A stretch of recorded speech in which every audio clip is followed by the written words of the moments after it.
Today's review starts with the Robot Athletics Olympics. Then we'll move on to the AOL and its dial-up service, which still exists. I will also mention AirPods' new live translation and talk about HTC AR glasses. Let's go! Did you know that last month they were the Drone Olympics in the Chengdu? Me neither. So clearly it's so unimportant I won't even waste a single word on it. And recently there was another Robo event, the Humanoid Robo Games in Beijing. Robots competed in running, football, even boxing. But the funniest highlight was when one sprinting robot slammed straight into a human. See for yourself.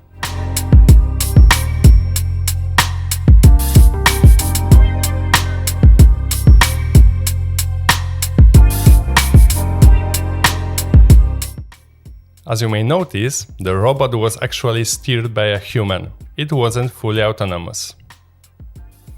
After more than 3 decades online, AOL has officially confirmed that on September 30, 2025, it will shut down its last remaining dial-up internet service.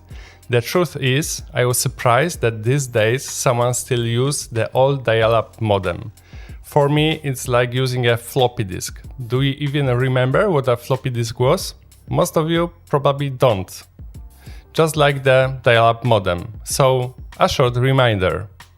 To get online in 90s, there was no Wi-Fi for 5G or even fiber. You plugged your 56K modem into the phone line, chose specific phone number, clicked connect, and waited while the modem made those iconic beeps and screeches.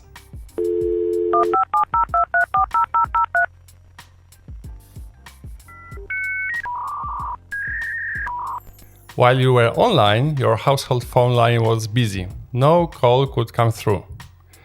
Loading a single JPEG image? That could take a full minute. Downloading an MP3 song? 15 minutes. Movie on CD? 30 hours. I was living at that time and I remember it good. The additional challenge was that when the internet disconnected, you had to start the download from the beginning. In the 90s, AOL was the internet in the USA. They provided the service to which the dial-up modem was connecting to. At its peak in 2002, it had 26 million subscribers paying $20 monthly, what gave $570 million monthly income and $6.8 million per year. But AOL made one critical mistake. Instead of building DSL, cable or fiber network, it stayed focused on dial-up and being a portal. Competitors like Comcast, Verizon and AT&T built broadband infrastructure and quickly left AOL behind. The broadband spread, AOL's dial-up subscribers vanished. So currently AOL is not a small company, but annual revenue about $2.5 billion. It's only 6 to 7% of 2002. So yes, AOL still had this dial-up service, but it will finally shut down at the end of September. And you know what's the funniest part? In the USA, there are still around 160,000 people using this dial-up today. The real question is, what for? The modern web page weighs a few megabytes, which means it would take 20 to 30 minutes to load, and a big part of it wouldn't even load at all. Maybe they just check emails? Anyway, let's leave this boring topic. Okay, picture this. You are in Paris. You walk into a tiny cafe, sit down, and the waiter asks you something in French. Now you think he said, "What would you like to order?" But instead, you just agree to try a plate of snails.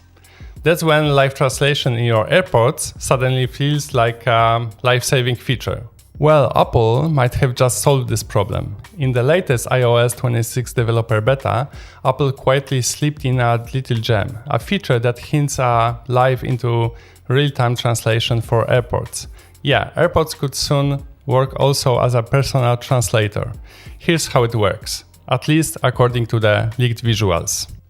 If you've got AirPods Pro 2 or the upcoming AirPods 4, you will be able to double tap both themes and instantly trigger translation. The AirPods themselves don't do any heavy lifting, they just, speakers and a mic. The actual translation happens on your iPhone through the translation app. Now, if it sounds familiar, that's because Google actually tried this back in 2017 with Pixel Buds. And let's be honest, it was clunky.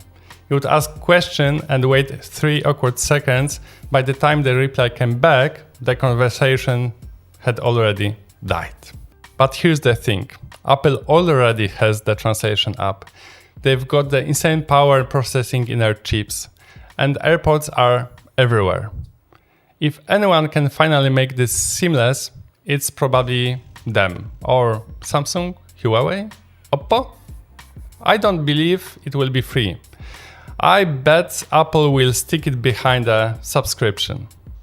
So if you have $520 burning hole in your pocket and happen to be in Taiwan after September the 1st, HTC has something just for you. The brand new Vive Eagle AR glasses. It's like unlocking a secret level in the smart glasses game, a direct challenge to Meta Ray-Ban spec. These aren't average oversized nerd frames.